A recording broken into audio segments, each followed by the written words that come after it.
दोस्तों, आज हम आपको 12 ज्योतिर्लिंगों में से एक सोमनाथ ज्योतिर्लिंग के बारे में कुछ ऐसी बातों के बारे में बताएंगे जिसे सुनकर आपका दिमाग हिल जाएगा। और इसका अंदाजा आप इसी बात से लगा सकते हैं कि इस मंदिर को किसने बनवाया था, इसका पता आज तक नहीं चल पाया है। नमस्कार दोस्तों, आपका हमारे YouTube चैनल में स्वागत है। तो आज हम बात करेंगे 12 ज्योतिर्लिंगों में से मुख्य 2 ज्योतिर्लिंग के बारे में। तो चलिए इस वीडियो की शुरुआत कर लेते हैं। सोमनाथ ज्योतिर्लिंग, हाँ जी, एक ऐसा मंदिर है जिसका निर्माण किसने करवाया और यह कब बनवाया गया, इसकी जानकारी आज तक किसी को नहीं हो पाई है। दोस्तों, आपको जानकर हैरानी होगी कि भारत के इस मंदिर की बेशुमार संपत्ति को इतनी बार लूटा गया जितना आज तक किसी भी मंदिर को नहीं लूटा गया। पर जितनी बार भी इस मंदिर को नष्ट करने के लिए दुष्ट पैदा होते हैं, उतनी बार इस मंदिर के पुनर्निर्माण के लिए पुण्य आत्माओं ने जन्म लिया है। दोस्तों, इस मंदिर का निर्माण तो अज्ञात है, परंतु ऋग्वेद के अनुसार इस मंदिर का निर्माण चंद्रदेव जनित चंद्रमा ने करवाया था। वर्तमान मंदिर का निर्माण भारत की स्वतंत्रता के पश्चात लौह पुरुष सरदार वल्लभ भाई पटेल ने करवाया था और 1 दिसंबर सर्विस 85 SP को भारत के राष्ट्रपति शंकर दयाल शर्मा ने इसे राष्ट्र को समर्पित किया। सोमनाथ मंदिर विश्व प्रसिद्ध धार्मिक पर्यटन स्थल है। मंदिर के प्रांगण में 7:30 से लेकर 8:30 बजे 1 घंटे का लाइट एंड साउंड शो चलता है, जिसमें सोमनाथ मंदिर का बड़ा ही सुंदर तरीके से सचित्र वर्णन किया जाता है। कुछ इस तरीके का होता है light and sound show Somnath मंदिर में।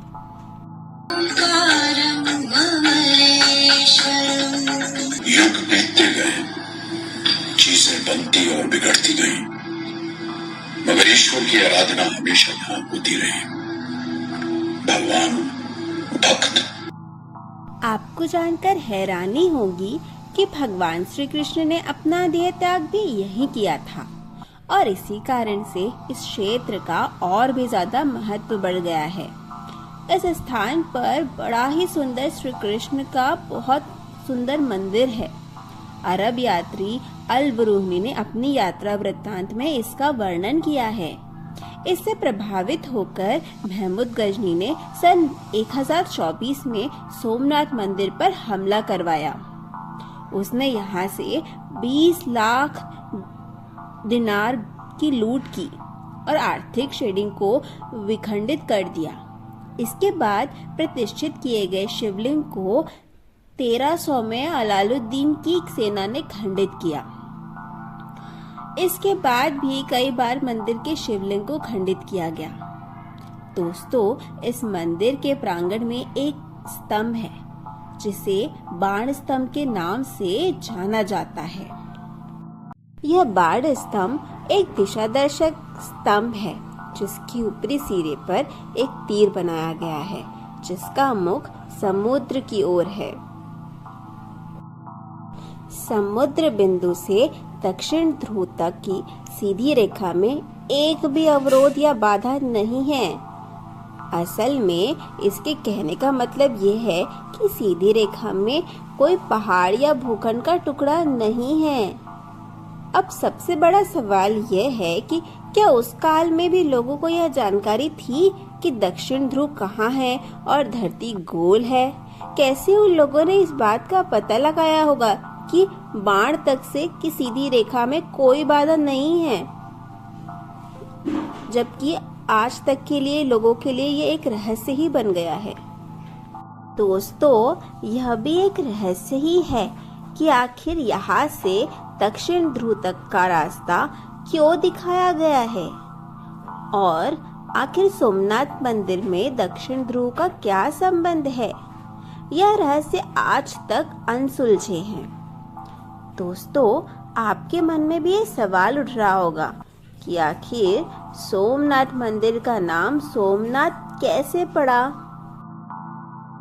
दरअसल प्राचीन हिंदू ग्रंथों के अनुसार शोभाथा चंद्र ने प्रजापति राजा दक्ष की 27वीं कन्या के साथ विवाह किया था, लेकिन अपनी सभी पत्नियों में से वह रोहिणी नाम की पत्नी को सबसे अधिक प्यार और सम्मान दिया करते थे। अपनी बाकी बेटियों के साथ यह अन्याय होता देख क्रोध में आकर राजा दक्ष ने चंद्रमा को श्राप देते हुए कहा कि हर रोज तुम्हारा तेज कम होता रहेगा।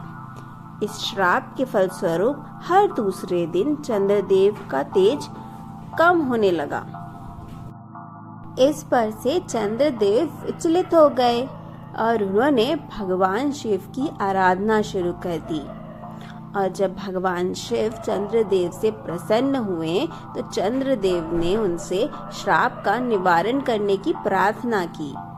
तो भगवान शिव ने चंद्रदेव का कष्ट दूर करने हेतु उनसे भगवान शिव की स्थापना यहाँ करवाई और तब से यहाँ विराजित भगवान शिव भोले भंडारी का नाम सोमनाथ पड़ गया। हर काल में इस मंदिर को बुरी ताकतों ने लूटा, शिवलिंग को खंडित किया। इन सब के बावजूद आज भी अपने भक्तों के लिए सोमनाथ मंदिर में विराजे शिवलिंग और इस मंदिर पूरी भव्यता के साथ इस दुनिया के सामने आज भी खड़ा है।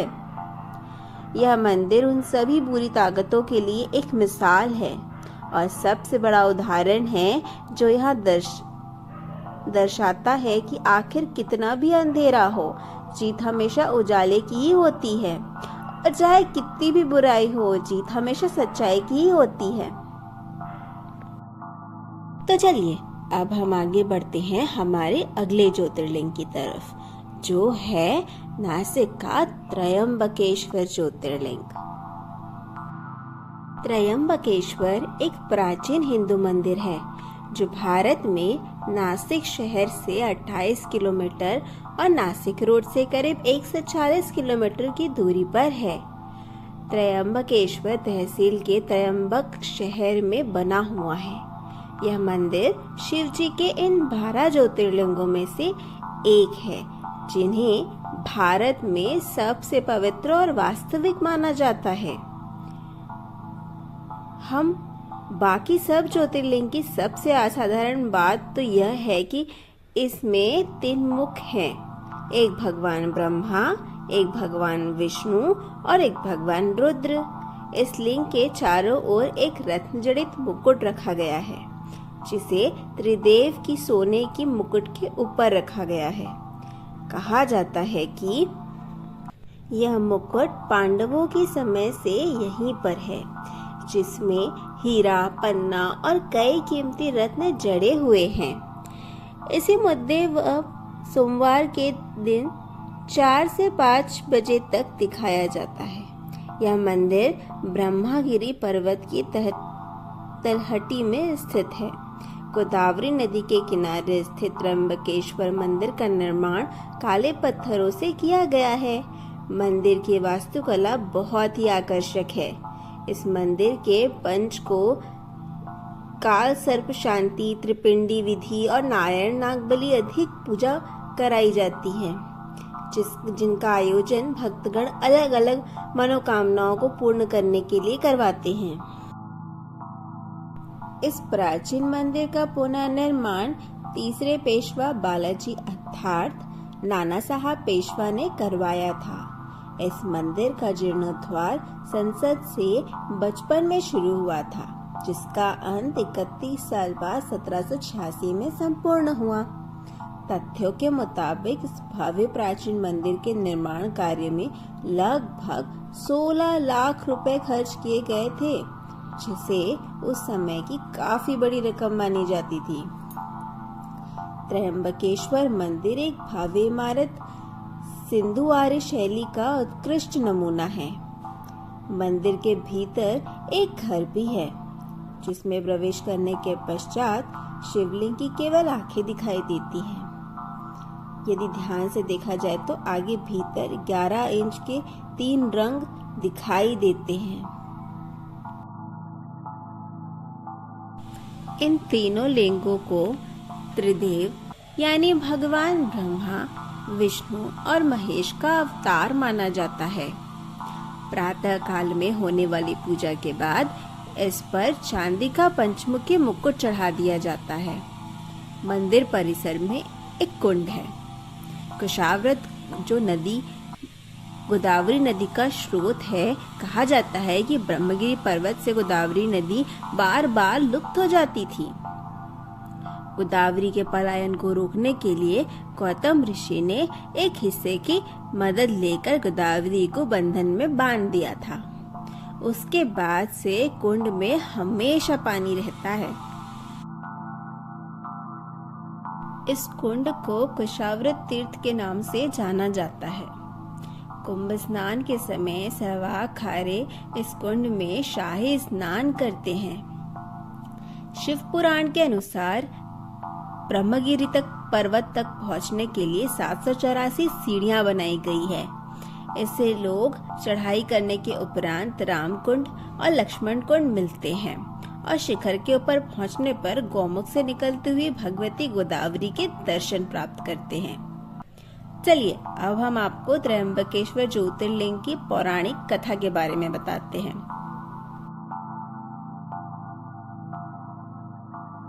आखिर भगवान शिव त्र्यंबकेश्वर ज्योतिर्लिंग के रूप में कैसे प्रकट हुए?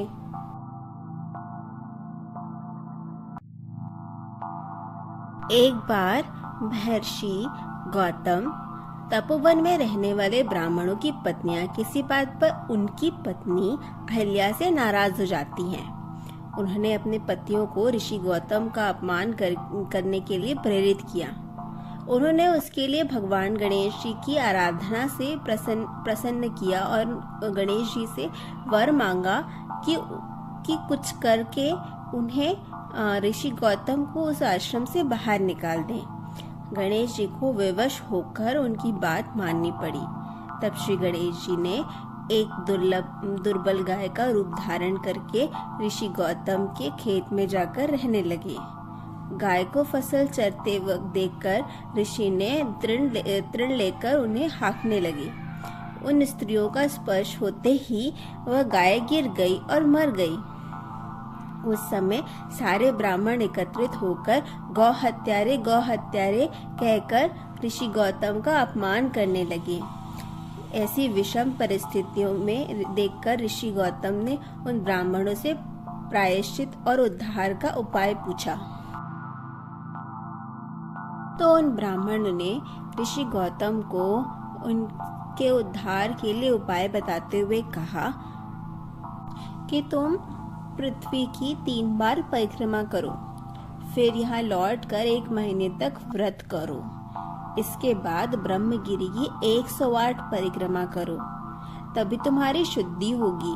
अथवा गंगा जी को लाकर यहाँ स्नान करके 1 करोड़ पार्थिव शिवलिंग जी की आराधना करो। इसके बाद पुनः गंगा जी में जाकर स्नान करो। इस ब्रह्मगिरी की 11 बार परिक्रमा करो। फिर घड़ों की पवित्र जल में पार्थिव शिवलिंग का स्नान कराने के पश्चात तुम्हारा उद्धार होगा।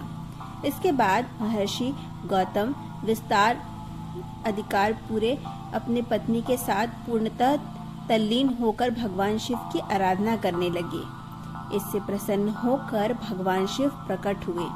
उनसे वर मांगने को कहा। महर्षि गौतम ने कहा, भगवान आप मुझे गौहत्या के पाप से मुक्त कर दें। भगवान शिव ने कहा, गौतम तुम सर्वथा निष्पाप हो। गौहत्या एक अपराध तुम पर छलपूर्वक लगाया गया था। वैसा कराने वाले तुम्हारे आश्रम के ब्राह्मणों को मैं दंड देना चाहता हूँ। इस पर महर्षि गौतम ने कहा, प्रभु उन्हीं के निमित्त से मुझे आपके दर्शन प्राप्त हुए हैं। आप उन्हें मेरा परम हितैषी समझकर उन पर आप अपना क्रोध ना करें। हम बहुत सारे ऋषि मुनियों और बहुत सारे देवी देवता एकत्रित हो गए। ऋषि गौतम की बात का अनुमोदन करते हुए कहा, भगवान शिव से सदा यहीं पर निवास करने की प्रार्थना की। फिर भगवान शिव उनकी बात मानकर वह त्रयंबकेश्वर ज्योतिर्लिंग के नाम से स्थित हो गए।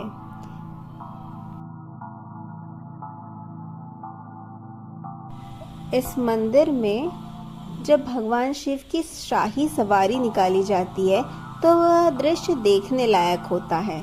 इस भ्रमण के समय त्रयंबकेश्वर महाराज के पंचमुखी सोने के मुकुट को पालकी में बिठाकर गांव में घुमाया जाता है।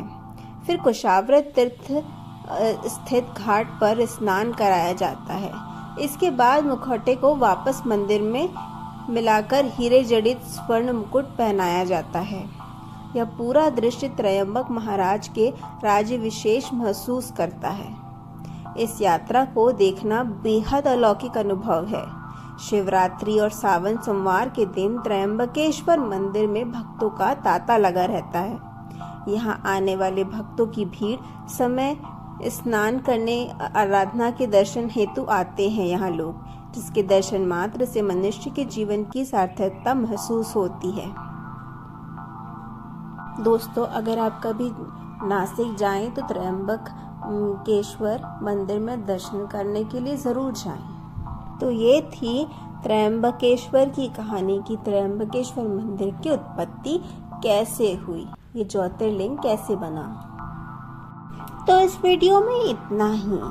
अगर आप केदारनाथ मंदिर के रहस्यों के बारे में जानना चाहते हैं और उज्जैन के महाकाल के ज्योतिर्लिंग के बारे में जानना चाहते हैं तो उसके लिए हमने सेपरेट वीडियो बनाई हुई है, लिंक डिस्क्रिप्शन में है, आप चाहे तो उन्हें देख सकते हैं।